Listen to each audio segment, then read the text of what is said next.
Hi everybody, Michelle Mars here. Welcome to week 4. This week we're going to look at person-centered therapy, and I'm just going to share my screen so that we can get started. So, person-centered therapy. Okay, so person-centered therapy comes from the humanistic psychology school of thought. And today we're going to look at Maslow's hierarchy of needs, which I'm sure most of you have heard of. We're going to look at Carl Rogers, who was the originator of this therapeutic approach. We're going to look at the concept of the self, because the concept of the self is very important in psychotherapy and psychotherapeutic approaches. And we're going to look at the 3 necessary conditions of person-centered approach, which are congruence from the therapist, unconditional positive regard for the client, and empathy towards the client rather than sympathy. So I'm going to start with a quote, and it kind of encapsulates the core of person-centered therapy. So the quote's, valid knowledge and understanding can be gained by exploring and describing the things that are experienced by people. So this is one of the basic tenets, that if we explore what's going on for people, then they come to a better understanding of what's going on for themselves, and they can kind of change change patterns and change ways of being in the world. So humanistic, part of the humanistic psychology framework, and we're going to discuss today person-centered approaches. So those person-centered approaches focus on self-determination. They incorporate self-actualizing theories. So there is the idea here that everybody has the ability to self-actualize and to improve and to come to a better place in life. It's looking at people through a positive framework, so not pathologizing, seeing that everybody has the potential to move along. It's we're engaged in developing a more healthy mind, or a healthy mind, and engaging people on achieving their full potential. It's also known as client-centered or client-focused therapy. So particularly if you're looking in, say, social work journals, for example, you might see client-centered. In other places, you might see client-focused therapy. So Maslow's hierarchy of needs, the triangle. So he said that all of us have basic needs like food, shelter, belongingness, which need to be satisfied before we can achieve our higher potentials. And all of that, but we have other needs which are also essential if we're going to develop towards our full potential. So this is a more complex hierarchy of needs. You might have seen a more simple kind of diagram, but you can see biological, physiological and safety needs and belongingness on the bottom there. Then we have our esteem needs, cognitive needs, aesthetic needs. So I look out the window, I see some beautiful trees, that contributes to my life. I'm learning and teaching, my cognitive needs met. Esteem needs for achievement, status, responsibility, reputation. So, my children, my house, my job, all those sorts of things. And you can fill in the gaps here for yourself, the things that you can kind of see that you have towards self-actualization up here, which is personal growth. You really don't have a choice about personal growth if you're doing counselling, which I assume you all are because you're taking this subject. And then at the top of that, helping others to self-actualize, which is, of course, where we're actually going in learning about counselling. So these are some of the characteristics of self-actualized people. You might recognise some of them in yourself and in others. So efficient perception of reality means that we're aware of what's going on around us. We perceive it as it kind of is. We might be looking for some mystical or peak or spiritual experiences, and I guess I get that when I do my yoga every morning. Yeah, I'm sure you can see some things here, depths of relationships. Do we have the capacity for that? So have a think about yourself in relation to this.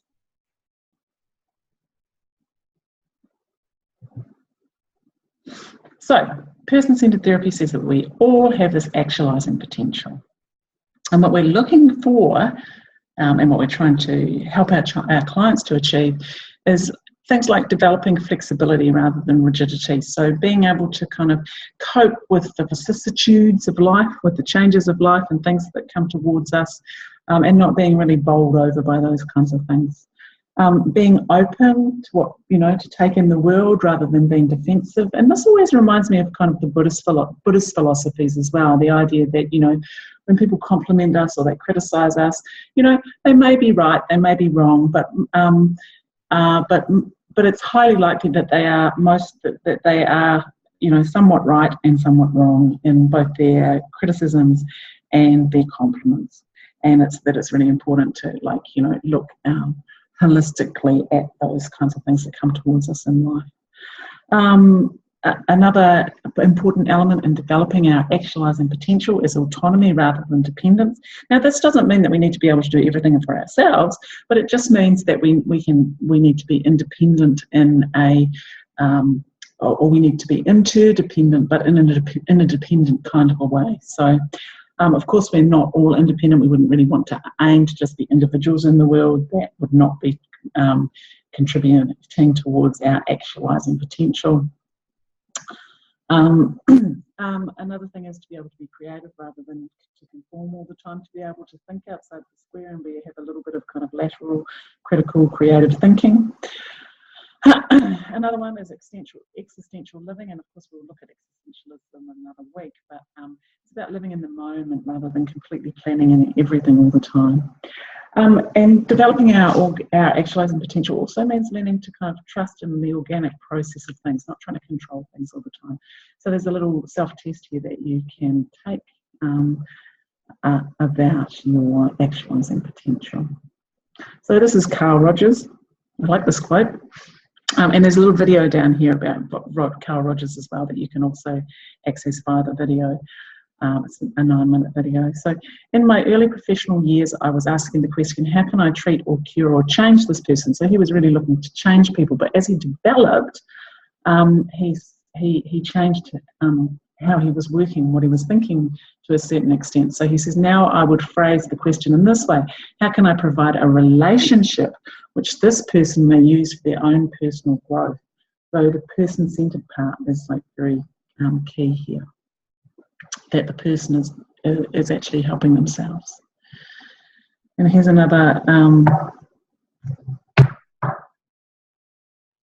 a quote. If I am to facilitate the personal growth of others in relation to me, then I must grow. And while this is often painful, it's also enriching. So as Rogers developed his theories, he came to be influenced by Lao Tzu, who was a Taoist writer and one who wrote the I Ching. And these are some of the things that the Eastern influences, spiritual influences, that influenced Rogers and others at this time. But here are some key ones that I think have a particular bearing on person-centered approach. So if I keep from meddling with people, they take care of themselves. If I keep from commanding people, they behave themselves. If I keep from preaching at people, they improve themselves. And if I keep from imposing on people, they become themselves. So this, again, is a very self-actualizing kind of philosophy, don't you think? Anyway, and there's a 1-minute video here on valuing in its opposite.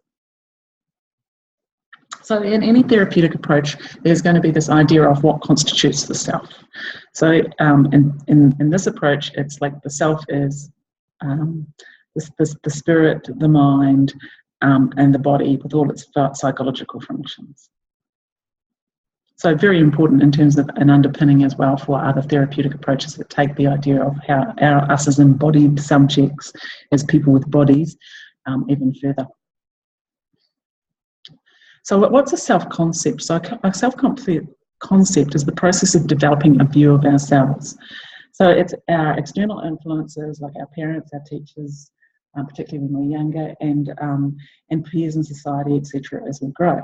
So problems occur when experiences in the world leave us confused about our values. So we might have a particular value, but something happens in life that compromises those values or our core beliefs, and then we tend to have an issue with that.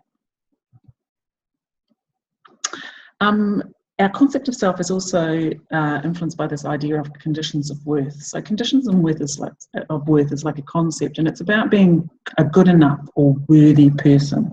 So as we grow up, we've got, teachers, friends, the media telling us, that we should be this person or that person, and that we need to look or be a certain way in order to be worthy, and sometimes we don't live up to that. So when we don't live up to our conditions of worth, then we can start to feel, bad, or not as good as we could feel anyway. So the conditions of worth arise because in our childhood there's this that we need in order to survive, to be loved and valued and cared for. And so we take on the beliefs and the ideas of what constitutes being a good child, whatever that must be, and make them our own. Sometimes these conditions of worth, whether they be from the family or later in life, aren't doing us any favours. They're making us feel bad. They might be unrealistic, like things we can't live up to, for example. So the idea in person-centred therapy is that if we can free ourselves from these conditions of worth, then we can become more of our authentic selves, and we have more ability to be able to self-actualise and grow as people in the world. Another theory here that is that if we're exposed to overprotective or dominating environments, this can also have a negative image on ourself, a negative impact on our self-image. And I remember, for example, when I was a kid, being really upset, like my mum had got really angry with me and I wasn't sure why, and I didn't think I'd done anything wrong. So then I felt confused, but I also felt bad because she was angry with me, but I really didn't feel I had done something wrong. And often we have those feelings as we, when we have those feelings in life later on, when we do something and it's like we think we've done the right thing and then we find out we've done the wrong thing, it can be really confusing, and being able to come to an understanding of that can also help us with our personal growth.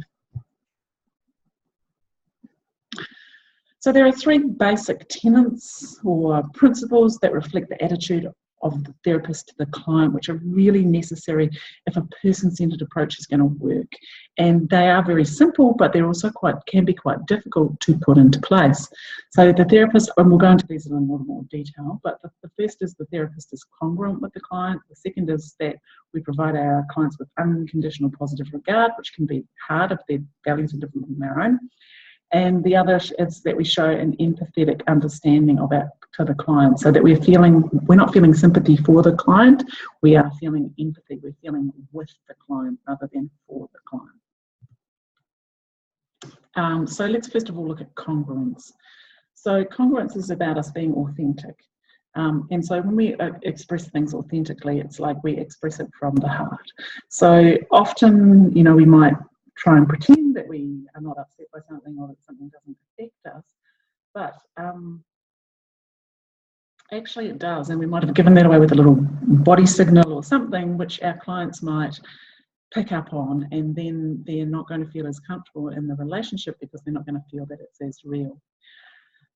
So congruence is also about being able to openly express both positive and negative feelings, but it's about how we do it. So it needs to be done in a respectful, warm and empathetic kind of way. So sometimes, we're often working in the here and now with our clients, or we should be. So sometimes if somebody says something that we feel uncomfortable about, it might be necessary for us, in order to keep the conditions of congruence, to explore that with our clients. And that might involve a little bit of self-disclosure.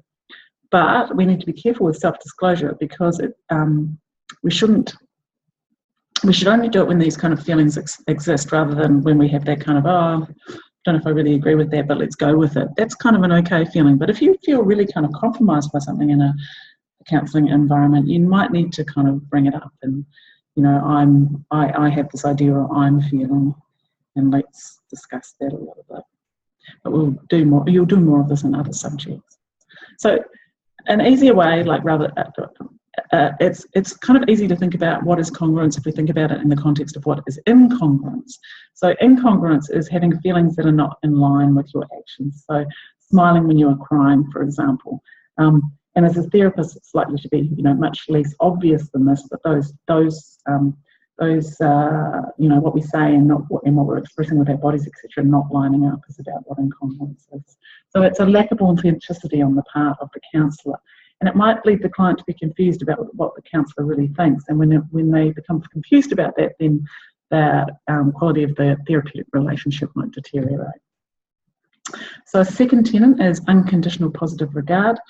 And this unconditional positive regard is a little bit like, love, affection, nurturance. So it's our ability to kind of really get with our clients and be with them. We all need this. In fact, when we might fail to thrive, lots of infants, and we know this from children in orphanages who don't get held and experiments and things, that people don't thrive when they don't have love and attention, and that's also the same for adults. And the third thing is empathetic understanding of the client. So that's that idea of feeling with the client, of accepting the client for who they are, and being really, developing the ability to be neutral with your client, even though you might not agree with the client's belief system or their behaviour or whatever, being respectful of their individuality. So trying to understand the client's meaning and the meaning of their story, so walking alongside them. Okay, so just to conclude, I'm going to have a look at the strengths and weaknesses and discuss this table with you. So I'll go through the strengths first and then the weaknesses. So it is a perspective which is still current and up to date and underpins a lot of other theories today. It's very relevant from a multicultural perspective because you need to kind of put your own feelings and values aside, but you need to be aware that these are just your feelings and values, and that other people have feelings and values which may be different or in opposition to you, but they are just as valid as yours. It's provided the basis for many other therapies, which is true. And it's also kind of embedded the idea of the importance of the client-therapist relationship. So the client-therapist relationship is much more important than the actual therapeutic technique that is used. Clients have a positive experience because it's all about them rather than kind of imposing some framework on them, which other therapeutic approaches might do. Clients can express themselves more fully because they don't feel like they're being judged. And it is very kind of, it helps people develop their self-actualizing and their, what's the word I'm looking for? Their personal kind of agency, I guess. Okay, weaknesses. It can be not enough by itself. Like, for example, in trauma, just giving people the core conditions won't necessarily kind of move them along, and other therapeutic approaches like Gestalt, for example, are much more challenging. There is some difficulty, like not everybody can use this approach effectively. Some people need to use like different approaches, and as you go through, you'll find approaches that work for you or don't work for you as a therapist, and it's important to be honest about those and to kind of develop something that works for you and will work for your clients. It's simplistic and unrealistically optimistic. I don't actually believe that. I believe it's simplistic, but it's not simple. It's actually difficult to put into place effectively, and I think it's not unrealistic. It doesn't draw on other therapeutic approaches, which can definitely be a limitation. Listening and hearing might not be enough, like we said above. And yeah, it's not very challenging. It can be not very challenging in some ways. So clients do need to be ready to change. I think that I don't agree that the unconditional positive regard is a bad thing. I think that you do need to challenge clients, but I think sometimes, particularly for some clients, it's like they might hold beliefs because they are in opposition to something. So it's really important to be able to let clients explore that for themselves. And yeah, it doesn't have a lot of techniques. It is quite an organic way of approaching therapy. So this is the end of today's lecture. Any questions, you can email me in Mars, mmars@laureate.net.au, or call me, or we can have a Zoom or whatever you like. And see you again.